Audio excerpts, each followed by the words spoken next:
அஸ்ஸலாமு அலைக்கும் வரஹ்மத்துல்லாஹி வபரகாத்துஹு. சகோதரர்களே, நிறைய பேருக்குள்ள ஒரு சந்தேகத்தை, மார்க்க ரீதியான ஒரு சந்தேகத்தை ஒரு சின்ன உதாரணத்தோட விளங்கப்படுத்தலாம் அப்படின்னு நினைக்கிறேன். இது இலங்கை நாணயம் 100 ரூபாய். நடுவுல பாருங்க ஃபேக்கன் அடிச்சிருக்குது. அதாவது சில நேரம் நாங்க பார்க்குறோம், குழந்தைகள் காசு பணம் சில நேரம் விளையாட்டுக்காக சில நேரம் காசு பணம் போலி நாணயங்களை பயன்படுத்துவார்கள். அதை யாருமே கண்டுகொள்ளவும் மாட்டார்கள். அது பிரச்சனை இல்லை. அது கடையில விற்பனை செய்யறதுக்கிட்டே இருக்குது. இந்த மாதிரி போலி நாணயங்களை குழந்தைகள் விளையாடும் போது அதை யாரும் பிரச்சனையாக எடுக்கவும் மாட்டாங்க. அரசாங்க சட்டத்துல குற்றம் கிடையாது, போலீஸும் பிடிக்காது, ஒன்றுமே கிடையாது. ஆனா ஒரு நாணயத்தை, ஒரு 100 ரூபாய், அதை நான் ஒரிஜினல் போல தயாரிச்சிருக்கிறேன் அப்படின்னு வச்சுக்கலுங்களேன். இது சும்மா பிரிண்ட் எடுத்திருக்கிறேன், உதாரணத்துக்கு சொல்றேன்.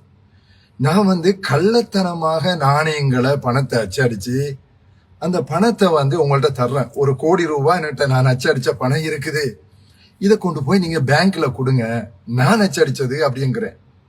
இப்ப நான் எடுத்து பார்க்கிறேன், நான் தயாரிச்ச பணம் அப்படியே 100க்கு 100 அதே மாதிரி இருக்கு. 100 ரூபாய், 1 கோடி, 100க்கு 100 அதே மாதிரியே இருக்குது. ஒரு வித்தியாசம் கிடையாது. அதே இலக்கம், அதே மாதிரி, அதே கலர், அதே பேப்பர். ஆனா இந்த நாணயத்தை எனக்கு 1 கோடியை ஒருத்தன் தந்தா நான் எடுப்பேனா மாட்டேனா? எடுக்க மாட்டேன். ஏன்னடா எனக்கு பயம். இதை கொண்டு போய் பேங்க்ல கொடுத்தா அவன் சிஸ்டத்துல போட்டு பார்த்துட்டு சொல்லுவான், இது கள்ள நாணயம். இது இப்ப நான் அவன்கிட்ட என்ன கேட்பேன், நீங்க என்ன நாணயம் அச்சடிச்சிருக்கிறோம் அதே நாணயம் தானே அப்பா அது? கள்ள நாணயம்ன்றீங்களே, என்ன களவு அப்படின்னு கேட்டா ஒரு முக்கியமான ஒரு குறிப்பு இருக்குது. என்ன குறிப்பு? இதுல அரசாங்கத்துடைய அனுமதி இல்லாம அச்சடிக்கப்பட்டது. த அத்தாரிட்டி ஆஃப் த கவர்மெண்டோட அத்தாரிட்டி இதுக்கு கிடையாது. அதே மாதிரி இருக்குது, ஒன்று போலதான் இருக்குது, எந்த வித்தியாசமும் இல்லை. அதே பேப்பர், அதே கலர், அதே பிரிண்ட், அதே மாதிரியான இலக்கங்கள், ஒரு வித்தியாசம் இல்லை. ஆனா அரசாங்கம் சொல்லும், இது கள்ள நாணயம். இதை தயாரிச்சா என்ன செய்வான், உங்களை பிடிச்சி ஜெயில போட்டு பல வருடங்கள் உங்களுக்கு ஜெயில் தண்டனை, பெரிய பெரிய தண்டனைகள் கிடைக்கும். உண்மையான நாணயமாக இருந்தா, அரசாங்கத்தின் அனுமதியோடு அச்சடிக்கப்பட்டதாக இருந்தா அதை கொடுத்து பொருட்கள் வாங்கலாம், தேவைகளை நிறைவேற்றலாம். ஆனா நாணயத்தை நீங்க என்ன செய்றீங்க, நீங்களாக அச்சடிச்சா அதே போல இருக்கட்டும். ஆனா பேங்க்ல கொடுத்தா உடனே போலீஸுக்கு கால் பண்ணி உங்களை தூக்கி உள்ள போடுவான். ஏன்? இதுல அரசாங்கத்துடைய அனுமதி கிடையாது, அரசாங்கத்துடைய உத்தரவாதம் கிடையாது. குழந்தைகள் விளையாடக்கூடிய நாணயத்தை யாருமே கண்டுக்க மாட்டாங்க, எந்த பிரச்சனையுமே கிடையாது. ஏன் இந்த உதாரணத்தை எடுத்திருக்குன்னு கேட்டா, மார்க்கத்துல பிதாத் என்று சொல்லுகிறோம் இல்லையா? பிதாத்து பேசுறாங்க. என்ன பிதாத்து? அல்லாஹ் ஒரு வணக்கத்தை, ஒரு இபாதத்தை நாங்க செய்கிறோம். அல்லாஹ்வுடைய தூதருடைய உத்தரவாதம், அனுமதி அதுல இருக்குது என்று சொன்னா, ஒத்தரைஸ்ட் என்று சொன்னா அதுக்கு நன்மை இருக்குது, சொர்க்கம் இருக்குது. சரி, நம்ம மௌலைமார்கள், நாங்கெல்லாம் மௌலைமாரெல்லாம் சேர்ந்து லொஹருக்கு முன்னாடி ஒரு 10 ரக்காத்து சுன்னத் தொழுவோம் என்று நாங்க முடிவெடுக்கிறோம். இல்லாட்டி ஃபஜ்ர் நேரம் நல்ல அமைதியான நேரம், எதுக்கு 2 ரக்காத் தொழுகிறோம், ஒரு 4 ரக்காத்தை தொழுவோம் என்று நாங்க முடிவெடுக்கிறோம். நல்லா தானே இருக்குது. அதுல குர்ஆன் ஓதுவோம், திக்ர் செய்வோம், ருக்கு செய்வோம், சுஜூது செய்வோம். இருக்கிற ஃபஜ்ர் தொழுக 2 ரக்காத்துல இன்னொரு 2 ரக்காத்தை சேர்த்துற என்ன தப்பு? என்ன தப்பு அதுல? அல்லாஹ்வுடைய ரசூலுடைய அனுமதி, உத்தரவாதம் அதுல கிடையாது. இல்லாட்டி என்ன நடக்கும்? ரிஜெக்டட். இது நான் சொல்லல, ரசூல் ஸல்லல்லாஹு அலைஹி வஸல்லம் சொன்னாங்க, மன் அமில அமலன் லைஸ அலைஹி அம்ருனா ஃபஹுவ ரத்துன்.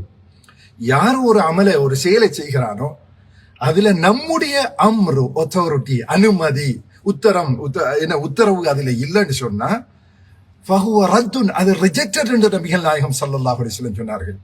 விளங்குதா உங்களுக்கு? அப்ப நாங்க இது நல்ல நோட் தானே, அதே போல இருக்கிறது தான் பிரச்சனை. குழந்தைகளுக்கு விளையாடுறதுக்கு ஃபேக்னு போட்டு அடிச்சிட்டேன்னு வைங்களேன், அது பிரச்சனை இல்லை. அது விளையாடுறதுக்கு அடிச்சது, குழந்தைகளுக்கு விளையாடுவதற்கு சாதாரணமானது, எல்லாருக்கும் தெரியும். அதை போலீஸ் பிடிக்காது. ஆனா அரசாங்கம் அடிக்கிற மாதிரியே அச்சடிச்சுட்டு இதை கொண்டு போய் கடையில கொடுத்த, பேங்க்ல கொடுத்தோம்னு சொன்னா அங்கதான் பிரச்சனை இருக்குது. அல்லாவும் ரசூலும் சொல்லாத உலக விஷயங்கள் இருக்குது. நாங்க பிளைட்ல போறோம், வாகனம் ஓட்டுறோம், சொகுசாக இருக்கிறோம். இது வந்து இந்த ஃபேக் மணி மாதிரி, குழந்தைகளுக்கு விளையாட கொடுக்கிற மாதிரி உலக விவகாரங்கள், அதுல எந்த பிரச்சனையும் கிடையாது.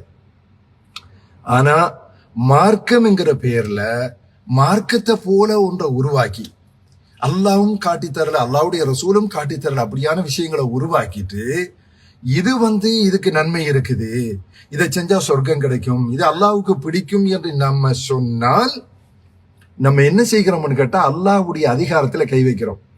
கள்ள ஃபேக் மணி, போலி நாணயங்களை அச்சடிச்சிட்டா அரசாங்கம் என்ன பார்க்கும்? என்னுடைய அதிகாரத்துல அவன் கை வைக்கிறான், எப்படி நீ அச்சடிப்ப, உனக்கு யார் இந்த அனுமதியை தந்தது கேட்பான மாட்டானா?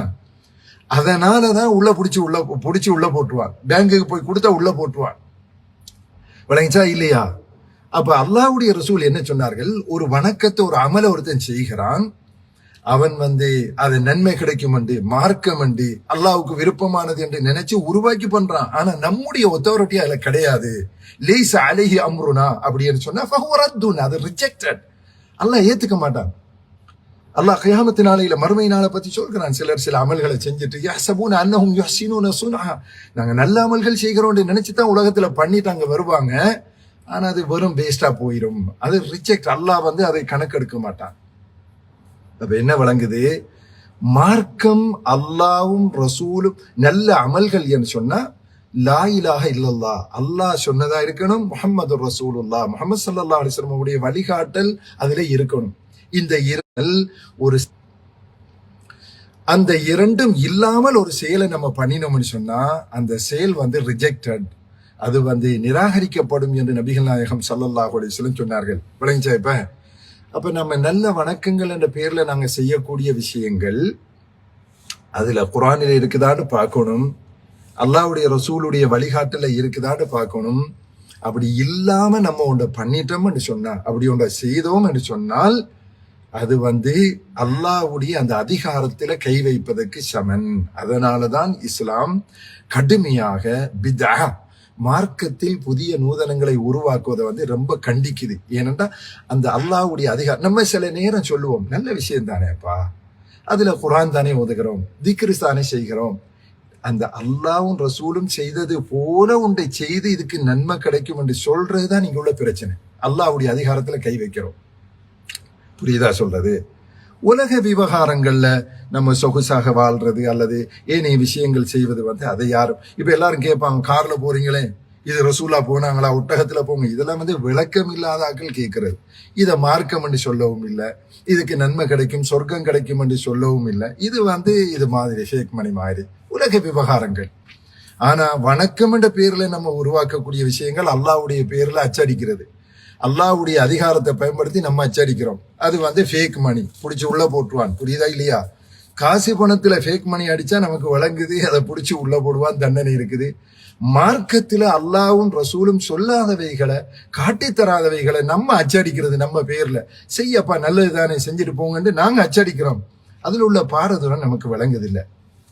அப்ப அந்த மாதிரி விஷயங்களை தான் நபிகள் நாயகம் ஸல்லல்லாஹு அலைஹி வஸல்லம் பித்ஆ, மார்க்கத்தில் அல்லாஹ்வுடைய ரசூல் காண்பிக்காத, அல்லாஹ்வும் ரசூலும் உத்தரவாதம் கொடுக்காத விஷயங்களை மார்க்கம் என்று நினைச்சு செய்வது கள்ள போலி நாணயம். நம்ம அச்சடிக்கிறது, அச்சடிச்சு இது நன்மை தரும்படி சொல்கிறோம். இதுக்கு வந்து பெரிய தண்டனை இருக்குது என்பதை நபிகள் நாயகம் ஸல்லல்லாஹு அலைஹி வஸல்லம் சொன்னார்கள். நான் சொன்ன விஷயம் நான் நினைக்கிறேன் புரிஞ்சிருக்கும்.